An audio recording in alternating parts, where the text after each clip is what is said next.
You're tuning into Black and White Sports on YouTube. The no-holds-barred truth on sports. The main event starts. All right, Black and White Sports supporters. Well, oddly, for the second video in a row, we're talking UFL. That's not my intention, by the way, but I did watch the Orlando Storm and Louisville Kings game last night. Once again, the football on the field was good, all right? Does this league still suffer from what most spring leagues suffer from, and that is the lack of depth at all at quarterback? Yeah. Does it suffer a little bit from the fact that there is a lack of name quarterbacks in this version of this league too? Yes. Now, some of that is because they no longer offer this big pay to quarterbacks like they once did. Like when the XFL came back, they were paying quarterbacks between $200,000 and like $500,000, $400,000, $500,000 a year.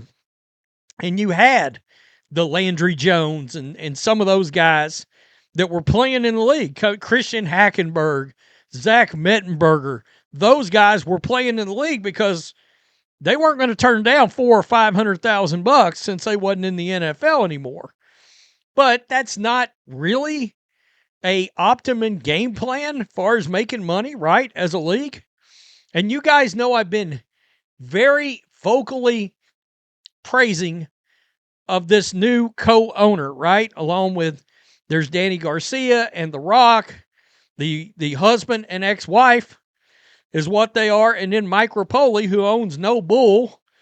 And, of course, he's now a very on-site owner, and he was on-site last night. And unfortunately,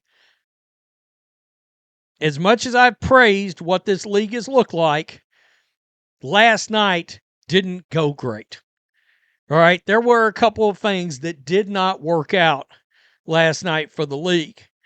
Let's check this out. The first thing is this Orlando Storm attendance. All right, guys, it's not going to work.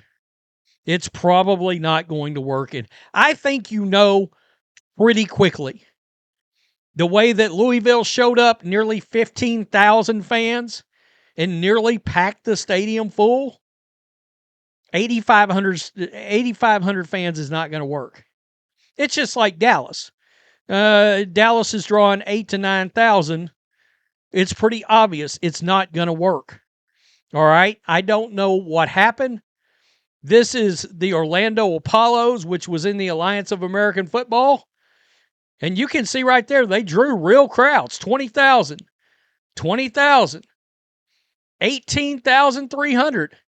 Whatever they had there, and I don't know if it was the fact that Steve Spurrier was the coach, it has not carried over to other teams.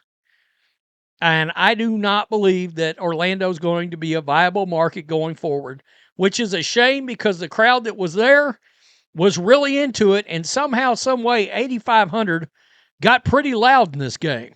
Let's check out KJ Hamler and this beautiful touchdown. This was wild. He called for the block and then took it to the house. That's good work. That's good work. I like that. Again, the football, pretty good. But the attendance, not good. And a couple of other things, not good. We'll get to that in a second. Here's Powell, a 55-yard return on the interception. Haven't called his name. I mean, they actually chased him down. I was like, oh, he's got to be gone, right? Guy had zero awareness behind him. That guy was running up on him. Zero awareness, or he could have just done a little stutter step, and that guy wouldn't have got him. He'd have been housebound. Orlando won this game. Now, let's get to some things that did not work. These cringe-worthy interviews, or attempts at interviews, is not working now. Okay, the sideline interactions and some of the behind-the-scenes stuff is no longer resonating. I think if you want to do this one time for each team and it's for one play and call it a day, fine. But to be up there in the booth with these guys, I believe this was the old Steve Logan, who's been an offensive coordinator in the NFL, worked in the league forever. Look at this. Somebody captured this steal. And I was watching this when it happened, and I was like, oh, this is cringe. This did not work.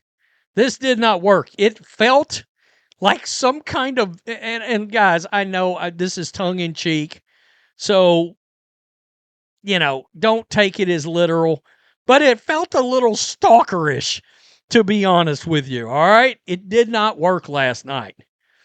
The quarterbacks they tried to talk to Bean, who was the quarterback for the Kings, right after he got pulled from the game. They were trying to talk to him about the play calls. You're trying to talk to a quarterback that just got benched and he's pissed. ESPN, read the room here. Read the room. It did not come off great. Now, this also did not come off good, and I can't believe I cannot get video of this. But that is Mike Rapoli, the owner of the UFL, co-owner, and Anthony Beck, the coach of the Orlando Storm. They put a headset on with Anthony Beck and Mike Rapoli at the same time. And I got to tell you, it did not come across well. You had the owner of the UFL barking orders at the Orlando coach. And I do believe it was supposed to be tongue-in-cheek. But if you're trying to bring credibility to your league, you don't need to be telling the coaches anything during games, especially related to play calling. These coaches need to be able to coach at free will. I understand he's been very vocal about wanting this league to have offense and this and that and the other. This came across incredibly badly on screen in real time. And I was like, what are we doing here? Why do we have the owner of the league barking orders at a coach? And right here, this person that was watching, Rapoli was embarrassing on the sideline. To actively be rooting on Orlando when he's supposed to be the head of the league was not a good look. It was not a good look. It was not a good look. And it's my understanding that Orlando may have gotten a team because I think Rapoli is from Orlando. It has not worked. That did not work. All right. That was a decision that did not work. He did come across like he was rooting for Orlando. You can't do that as the owner of the league. You have got to come across, in my opinion, as being pretty publicly impartial. You don't want the play on the field to come into question that somebody is puppeteering what's going on the field. You do not want that. That is a god-awful look. And to me, it is the first major mistake I've seen the resurgence of this league have, is the owner has no business being tethered to Anthony Beck and barking orders at him during a game. It came across very badly. By the way, that wasn't the only comment on social media where people had a problem with that.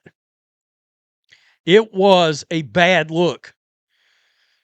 I mean, honestly. Some of the comments were like cringy. I mean, I'm just looking at some of ESPN takes this shit way too far. If this was some people are asking, is this a Fox broadcast issue or an ESPN issue? Whoever it is, if it was the owner's idea, ESPN's idea, Fox, whoever is broadcasting these games, you took that a step too far. You're taking the sideline interaction stuff a step too far, it's hurting the product now. All right.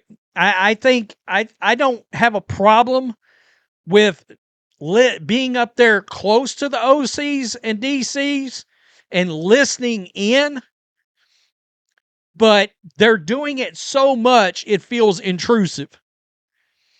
So, anyway, did it take away from my enjoyment of the game? The owner being on the sideline did, because I was like, this is, I'm trying to concentrate on the game and you're actively disrupting it. And you're making me call in the credibility of what's going on right now. And you could actively tell Anthony Becht was pissed that he didn't want any part of it. And I guess these two are real tight. That's fine. Don't be tight like that on camera.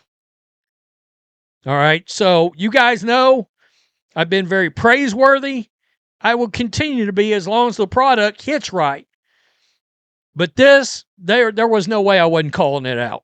No way I wasn't calling this out. Tell me what you think, guys. I'm going to watch the games today. I'm going to watch the game on Tuesday. The football is good. It is. Some of the interactions, good. But if this is on ESPN or whoever, read the room and make adjustments in real time on your broadcast. Or the owner, read the room and make adjustments. By the way, Orlando, not keeping that team. It's just not working. Peace. I'm out. Till next time. Thanks for watching the show. Be sure to like, comment, and subscribe. Be sure to tune in next time on Black and White Sports.